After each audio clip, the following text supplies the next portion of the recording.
Now, excuse me. So now I will show you how to make a table view cell. Okay.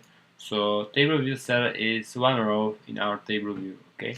So first of all, I have to create a new file, and it will be table view cell. Okay. It will be subclass of table view cell.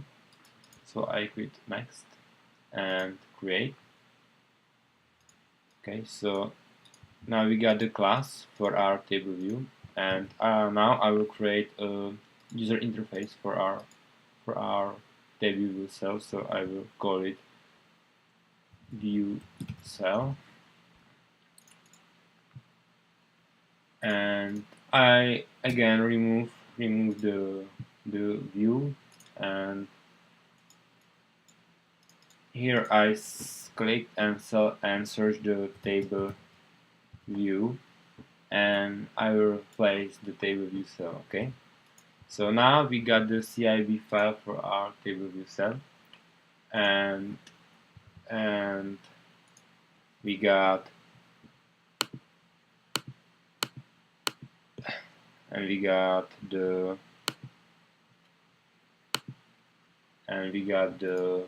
the class for our table view cell, and now we have to connect it.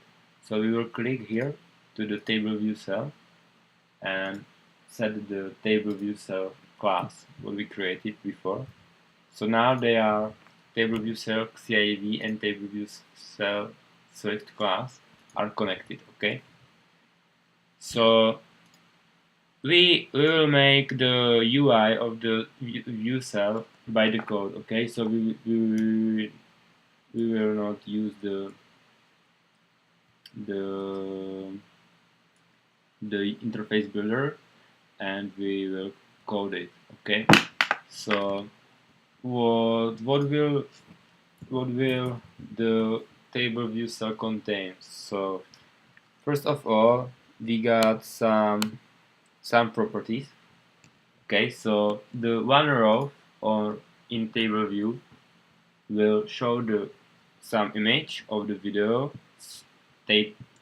title of the video, description of the video, date when was the video created, and duration label of the video. Okay, so first of all, we will create properties of this. So we have to make some UI image view and UI labels. Okay, so first of all, I will create a video image, and it will be of type image view.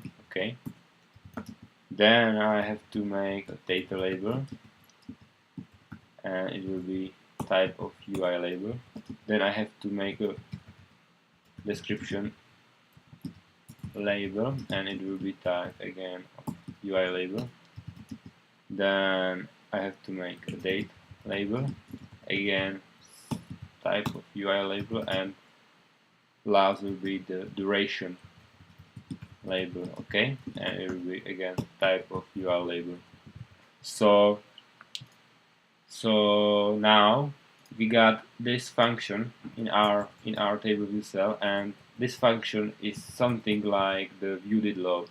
Okay, and in this function we will create all our UI. Okay, so first of all, we have to set the size of our table view cell by the size of the screen. Okay, so I will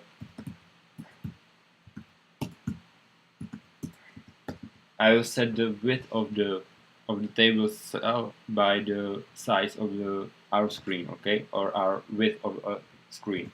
So I will set it, and I get it from the UI screen class bounds width. So now our table view cell got some width.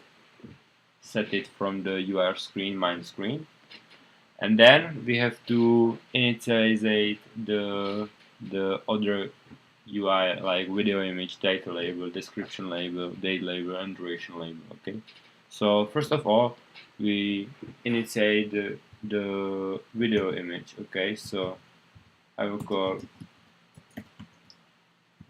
image view, and I will set the frame to make. Okay, so how we position our video image. Okay, so first of all, I will set the X position, and it will be origin X. So now this takes the X position for our table view cell. Okay, and I will add some gap from the left, and it will be 10 pixels. Then I set the epsilon position, and it will be again the epsilon position from our UI table view cell. Okay, and I will add the 10 pixels again. Then I have to set the width. Okay, so width of the image will be 98, and the height of the image will be 70. So this size is because our images are that size. Okay, so nothing to do. So now we have to add the video image to our view cell. So I will call the subview function, and I will pass it the video image. Okay, so now we got the image view. It's initialized. Okay, and after the table view cell will be loaded, it will be shown by the function self under the subview. Okay, so now we have to make some initialization for our labels. Okay, so it is quite similar like the video image, but we have to set the font for our labels. Okay, so I will again type self.title label. Okay, and I will set the frame to I will again pick the size of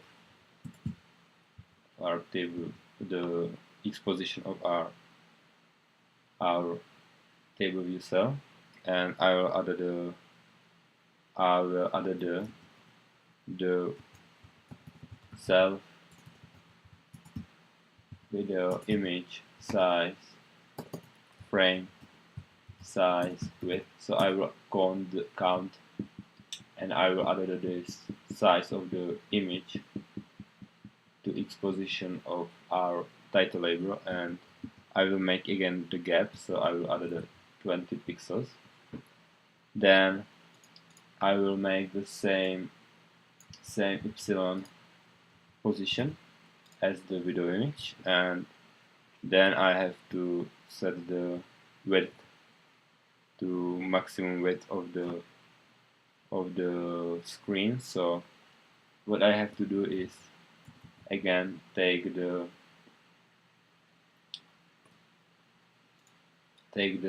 self bound origin bounds width, and I have to remove from it this. Okay, so I will remove from this the gap. Okay, so now I have to set the height of the label, so I will set it to 21. So now I have to set the font. So set title label font. I'll set it to UI font, and name of the font is Helvetica, and the size will be 17. Okay, and again I have to add the font of the title label to the view cell. So I will call again the self add the subview, and I will write the title label. So it's better to properties write to class properties write itself. Okay, so you know if it's a class property or it's just simple variable. Okay, so now we got the initializate the title label, and we will make the same for our other labels. So I will copy this code and make it for the description label. Okay, so I will rename it to description label, and that's it. And the description label will have only use the 13 size of the font, and we have to add some positioning for the epsilon position because the description will be under the title label. So we only added it to epsilon position 21 because our size of the title label is 21, so we have to shift it by 21. So 10 plus 21 is 31. Okay, so this is the description label. Then we have to position the date label. So I will copy the code again. Ouch. Okay, and I will rename it to the date label. Okay, and the font of the date label will be 10. Okay, and date label we have to add the, because it will be again under the description, we have to add the size of description. So the description label got height of 21, but we have to change it to 40. So now we have to add the 31 plus 40. Okay, so it will be the 71. Okay, and nothing else. That's all what we need to do. And the last is remaining the duration label. Okay, so I will just again copy date label and rename it to the duration label, and the size of the font will be 10. Okay, so it's okay. The position, the epsilon position will be same, 71, but the X position will be different. It will be on the same line like a date label, but it will be shifted to the right. Okay, so on the X position we have to add some shift. Okay, but we don't use the shift by adding, but we use the shift by removing some size. Okay, so I will call this function, and I will take the size of the screen of the UI table cell, sorry, and I will just remove 80. Okay, so now we got the positioned all what we want. Okay, so we got positioning for our UI of the TableViewCell, and next time I will show you how to make the branding header, and we will add some files for the images, and I will show you the reachability class. Okay.